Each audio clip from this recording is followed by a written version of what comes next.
ദൈവതിരുനാമം മഹത്വപ്പെടുമാറാകട്ടെ. കർത്താവിൽ അനുഗ്രഹീതരെ, പരിശുദ്ധമായ വലിയ നോമ്പിലെ കഷ്ടാനുഭവ ആഴ്ചയിലേക്ക് നമ്മൾ പ്രവേശിച്ചിരിക്കുകയാണ്.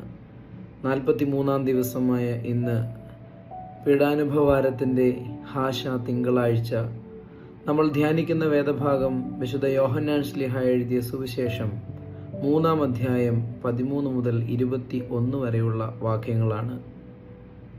കർത്താവ് മനുഷ്യപുത്രൻ പിത്തള സർപ്പത്തെ മോശ ഉയർത്തിയതുപോലെ മനുഷ്യപുത്രനും ഉയർത്തപ്പെടുമെന്ന് പറയുകയാണ്.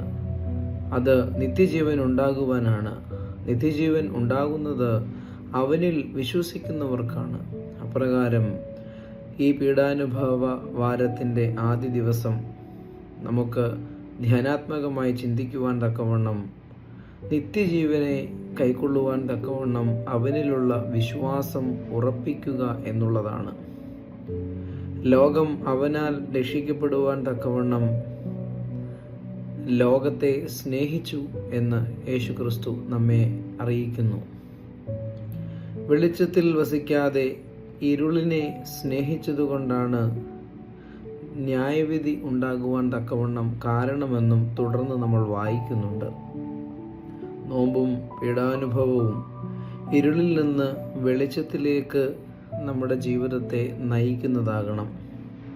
അപ്രകാരം വെളിച്ചത്തിൻ്റെക്കാൾ ഇരുളിനെ സ്നേഹിച്ചതാണ് മനുഷ്യരുടെ ദുഷ്കർമ്മം എന്നുള്ളത് ഈ വേദഭാഗത്ത് നിന്ന് നമ്മൾ വായിക്കുമ്പോൾ, നമ്മുടെ ഇടയിൽ വചനം ജഡമായി പാർത്ത യേശുക്രിസ്തു, ഞാൻ ലോകത്തിൻ്റെ വെളിച്ചമാകുന്നു എന്ന് നമ്മോട് സാക്ഷിച്ച യേശുക്രിസ്തുവിൽ അടിയുറച്ച വിശ്വാസം ഉണ്ടാകുവാൻ തക്കവണ്ണം നമുക്ക് സാധ്യമാകണം.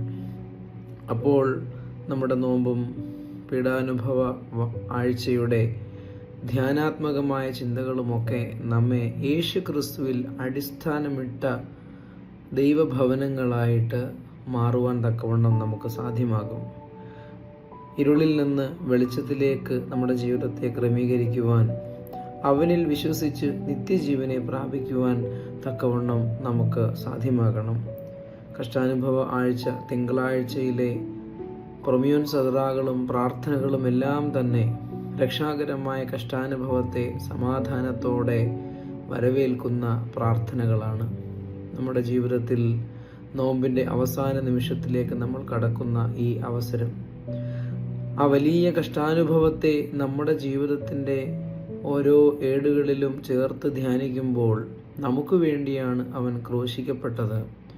നമ്മുടെ പാപങ്ങളെ കഴുകി വെടിപ്പാക്കി നമ്മെ മഹനീയമായ തേജസ്സിൻ്റെ വസ്ത്രം ധരിപ്പിച്ച് നിത്യജീവനെ അവകാശമാക്കുവാൻ തക്കവണ്ണം നമ്മുടെ കർത്താവ് നമുക്ക് വേണ്ടി മരണമേറ്റപ്പോൾ 3-ാം ദിവസം ഉള്ള അവൻ്റെ പുനരുത്ഥാനത്തിൽ നമ്മുടെ പാപമരണങ്ങളിൽ നിന്ന് ഉയർത്തെഴുന്നേൽക്കുവാൻ തക്കവണ്ണം നമ്മെ വിളിക്കുകയാണ്.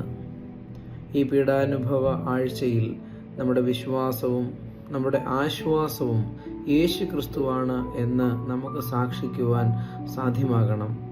അങ്ങനെയെങ്കിൽ തീർച്ചയായിട്ടും നമ്മുടെ നോമ്പിനും നമ്മുടെ ഉപവാസത്തിനും ദൈവം 1-ന് 30, 60, 100 മേനി അനുഗ്രഹങ്ങളും കൃപകളും നൽകും എന്നുള്ളതിന് യാതൊരു സംശയമില്ല.